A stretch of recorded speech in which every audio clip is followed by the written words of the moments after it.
تو میں اس کی مذمت کرتا ہوں اور میں حکومت سے کہتا ہوں کہ وہ معافی مانگے اور ان بچوں کو احتجاج کا حق دے اور ان کے مطالبات تسلیم کرے۔ آپ اس حکومت سے معافی مانگنے کا مطالبہ کر رہے ہیں جو کہہ رہی ہے کہ یہ ماہرنگ بلوچ اور یہ سمی دین بلوچ یہ دہشت گرد خاندانوں سے تعلق ہے، ان کے والدین جو ہیں وہ دہشت گرد تھے باقاعدہ، اور ان کی جو پراکسیز ہیں سوشل میڈیا پہ وہ باقاعدہ پروپیگنڈا کر رہے ہیں ان کے خلاف، اور آپ کہہ رہے ہیں ان سے حکومت معافی ابھی یہ جو بالاچ بلوچ کا ہوا تربت میں، وہی سے تو یہ لانگ مارچ شروع ہوا تھا نا، سالوں سے غائب تھا، پھر جب پتہ چلا کہ وہ سرفیس ہو گیا ہے تو اس کو مار دیا، اور سیشن کورٹ نے کہا کہ سی ٹی ڈی کے خلاف جو ہیں آپ ایف آئی آر درج کریں، ایف آئی آر درج نہیں ہو رہا تھا، اب سی ٹی ڈی کے خلاف ایف آئی آر درج ہو رہا ہے۔ یہ خود ماورائے جو عدالت قتل عام ہیں، ڈیتھ سکواڈ ہیں، یہ جو جبری گمشد، یہ تو خود دہشت گردی ہے۔ اب کیونکہ آپ نے وہ کہانی دوسری شروع کر دی ہے تو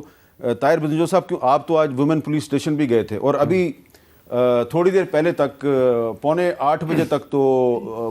تمام خواتین کو رہا نہیں کیا گیا، اور پھر آپ آج ہائی کورٹ میں بھی موجود تھے نا وہاں پہ بھی، تو وہاں پہ بھی آئی جی صاحب نے کہا جی ہم نے رہا کر دیا ہے۔ 4-5 بجے کی بات ہے کہ آئی جی صاحب نے کورٹ میں کہا کہ رہا کر دیا تمام خواتین کو، لیکن ابھی تک جب میں آپ سے بات کر رہا ہوں تو وہ تھانے میں ہیں، ان کو رہا نہیں کیا، ان کو پریزنر وین میں بند کر کے کوئٹہ لے جا رہے ہیں۔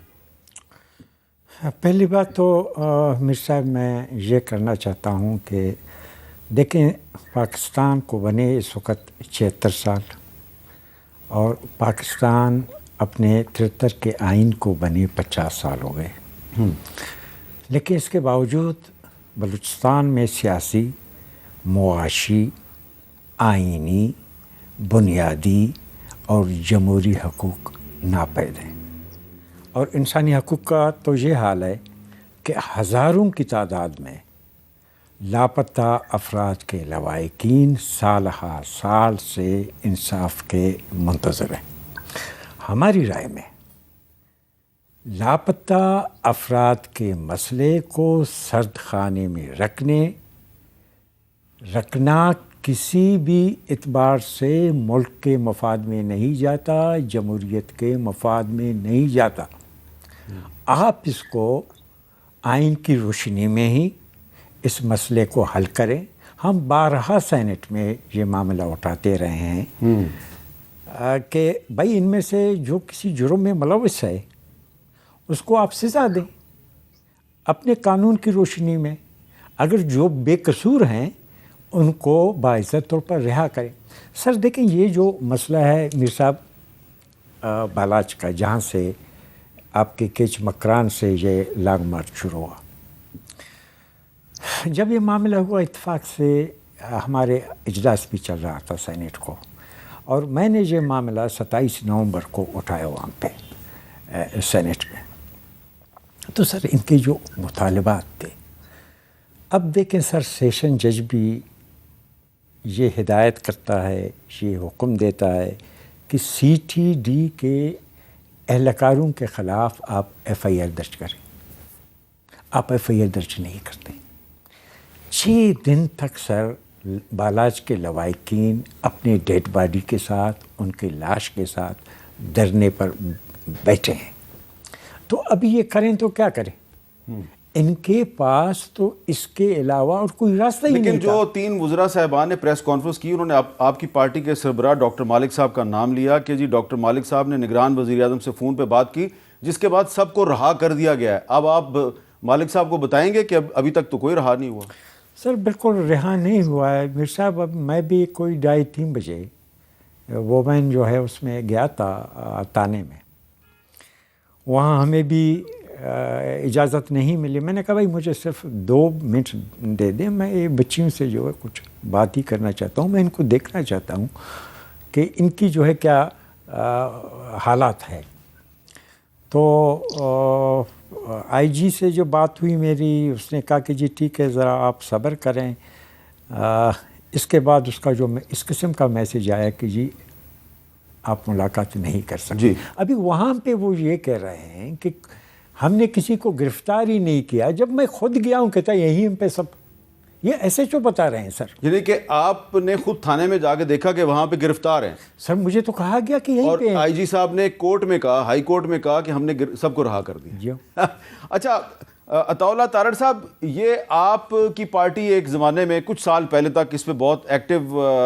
اس کا بڑا ایک مؤثر سٹانس تھا. تو اب جو آپ کا انتخابی منشور ہے اس میں کوئی آپ سوچ رہے ہیں کہ بلوچستان جو پاکستان کا ایک بہت بڑا صوبہ ہے, اس کا ایک بہت بڑا مسئلہ ہے لاپتہ افراد کا, ٹارگٹ کلنگ کا, ایکسٹرا جوڈیشل کلنگز, تو آپ کوئی بلوچ عوام سے کوئی وعدہ کریں گے اپنے منشور میں کہ اس مسئلے کو آپ حل کریں گے؟ جی بالکل. دیکھیے جو مسنگ پرسنز والا ایشو ہے, لاپتہ افراد والا, وہ ہمیشہ ہماری پرائرٹی پہ رہا ہے, اور میں یہ سمجھتا ہوں کہ اللہ تعالیٰ نے انشاءاللہ مینڈیٹ دیا تو ود ان نو ٹائم یہ لاپتہ افراد والا معاملہ حل ہوگا. اور اس کے لیے دیکھیے تمام سٹیک ہولڈرز کو بٹھا کر کنسنسس کر کے اس معاملے کو حل ہونا چاہیے. اور میر صاحب میں بڑا آپٹمسٹک انسان ہوں, میں بالکل بڑی اس پہ ہوپ رکھتا ہوں کہ انشاءاللہ تعالیٰ یہ مسئلہ کوئی اتنا گھمبیر مسئلہ نہیں ہے کہ یہ حل نہ ہو سکے. تو اس پہ بالکل ولنگنس بھی ہے, ارادہ بھی ہے, منشور کا حصہ بھی ہے, اور اس کا باقاعدہ اعلان بھی کیا جائے گا. کیونکہ دیکھیے ہم پنجاب میں بیٹھے بڑے سیکیور ہیں, پنجاب کے صوبے کے قطن وہ مسائل نہیں ہیں جو بلوچستان کو درپیش ہیں. اور یہی وجہ تھی کہ شہباز شریف صاحب نے جب NFC ایوارڈ پہلا ہوا اس میں اپنا پنجاب کا شیئر بلوچستان کو دیا, اور ہمیشہ پنجاب گورنمنٹ نے بلوچستان میں بہت سارے انیشیٹو لیے, ایجوکیشن کو لے کے, لیپ ٹاپس کے حوالے سے, ٹورزم کے حوالے سے, NFC ایوارڈ والا میں نے آپ کو مثال دی. تو یہ بالکل ہماری پرائرٹی پہ ہیں, ہم ان کو حل کرنا چاہتے ہیں, اور اگر کوئی حل کر سکتا ہے تو انشاءاللہ تعالیٰ میں سمجھتا ہوں کہ ہماری قیادت ہے جو اس کو اگر اللہ تعالیٰ نے اقتدار دیا تو پہلے ہی چند مہینوں میں یہ مسئلہ حل ہو سکتا ہے. اچھا نعیم پچوتا صاحب, آپ اتفاق کریں گے کہ تحریک انصاف سمیت تمام بڑی پولیٹیکل پارٹیز جو ہیں ان کو اپنے انتخابی منشور میں اس مسئلے کے حل کے لیے کوئی ٹھوس اور جامع تجویز پیش کرنی چاہیے؟ بالکل جی, میں اس کو انڈورس کرتا ہوں, اور میں جو میری پچھلی بات رہ گئی تھی میں اس کو تھوڑا سا کمپلیٹ کرنا چاہوں گا. تو میں یہ کہہ رہا تھا کہ اگر پہلے تو بات کی جاتی تھی نا کہ فیلڈ میں جانے کی اجازت دی جائے, اس وقت تو جو پوزیشن ہے نا وہ یہ ہو چکی ہے کہ الیکشن ہونے سے پہلے ہی الیکشن جو ہے وہ بالکل جو ہے وہ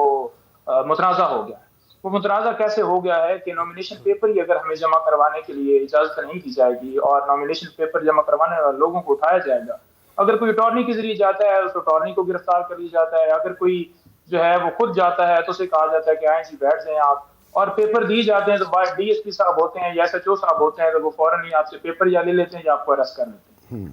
یہی پروسیس میاں والی, یہی پروسیس سیالکوٹ کے اندر, سرگودا کے اندر, ہر تحصیل کے اندر میں خود دیکھ رہا ہوں. ہمارے ساتھ لوگ اٹیچ ہیں اور رابطے کرتے ہیں, ویڈیوز بھیج رہے ہیں, لوگوں کو اٹھایا جا رہا ہے, لوگوں کے گھروں میں چھاپے مارے جا رہے ہیں جو ہمارے امیدوار تھے. اب ایجنسیوں کو یہ تو پتا ہوتا ہے نا کہ فرسٹ نمبر پہ, سیکنڈ نمبر پر یا یہ 3-4 لوگ امیدوار ہیں ہلکے سے, کیونکہ نامینیشن پیپر جمع کروانے کے لیے لوگ پہلے ہی ایک ارادہ رکھتے ہیں کہ میں لڑنا چاہتا ہوں. جب انہیں پتہ چلتا ہے صحافیوں کے ذریعے یا ان لوگوں کے ذریعے سے, تو پھر ان لوگوں کے گھروں میں رات کو ہی چھاپے مارے جا رہے ہیں. اب میں اگر بیرا کی بات کروں یا وہاں پر بھلوال کی بات کروں جو N82 کے اندر 2 حلقے آتے ہیں, تو یہاں پر بھی جو امیدواران تھے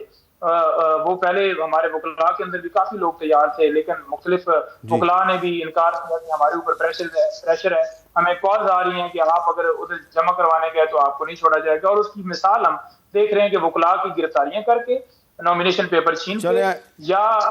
ہمیں ہماری دعا ہے کہ کل آپ خیر خیریت سے اپنے نامینیشن پیپر جمع کروا دیں. جی سر, میں ہی گزارش کر رہا ہوں کہ تارڑ صاحب کو اس بات کی مذمت کرنی چاہیے. تارڑ صاحب دیکھ رہے ہیں سوشل میڈیا کے اوپر ساری چیزیں ہر جگہ پہ چل رہی ہیں, اور یہاں پر یہ آ کر کہہ رہے ہیں کہ کوئی ایسا کام ہو ہی نہیں رہا. اچھا چلیں, میں آتا ہوں تارڑ صاحب کے پاس. وہ گراؤنڈ کے اندر پانی جو چھوڑ رہے ہیں یہ نظر نہیں آ رہا. میں آتا ہوں جی تارڑ صاحب کے پاس, میں دوبارہ